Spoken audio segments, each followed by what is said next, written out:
Rapists will go free as judges are told that prisons are full. Rapists, burglars and other convicted criminals will be spared jail time from next week because the country's prisons are simply too full to house them.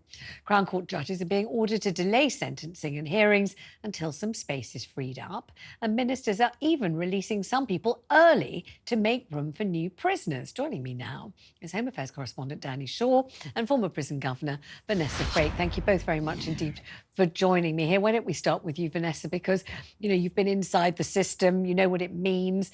Haven't we been hearing for decades now about overcrowding in prisoners, too many prisoners sharing small cells, just the uninhabitable antediluvian architecture, crumbling architraves and everything else, meaning that the prisons are spilling over, they're much too full? Haven't we heard that for a very long time? We have indeed, Vanessa. You've took the words exactly right out of my mouth. You know, we've been here time and time and time again.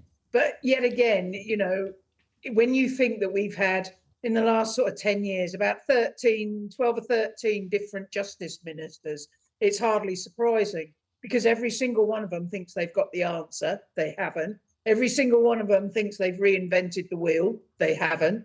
You know, the prison system in this country is a broken system. And basically, the taxpayer is not getting value for money. You know, it's becoming habitual now to be sitting here presenting this programme and have whoever I'm talking to telling me that the system is a broken one, whether it's the NHS, whether it's the prisons, whether it's the water companies and the sewage pumping out into the beaches and rivers. I keep hearing the same thing again and again and again. Not fit for purpose, broken. The system is broken. And certainly we've talked about prison officers many times on the show, and they are incredibly difficult to recruit, even harder to retain, because they're not paid enough money to do a very dangerous and difficult job. I mean, is it as simple as that, Vanessa? Would you agree with that?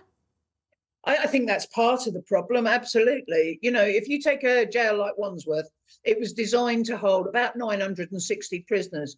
It's actually locking up about 1,600. Wow. Now, you're putting 2 or 3 prisoners in a cell that was designed for 1. You know, you can only imagine the frustration, the violence, the general unhappiness of prisoners that staff are having to deal with on a daily basis. You know, we've seen the results of shortages of staff, the escape of Daniel Khalif a couple of weeks ago. You know, this is just the tip of the iceberg. There is no quick fix to this. It's investment, investment, and investment. And basically, we need to look at who we're locking up and how long for, because there are an awful lot of prisoners with mental health issues that should never be in prison.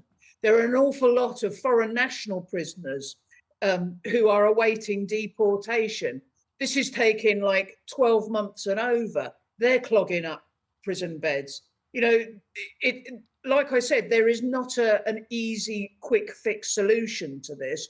The whole justice system needs revamping and modernising and investment.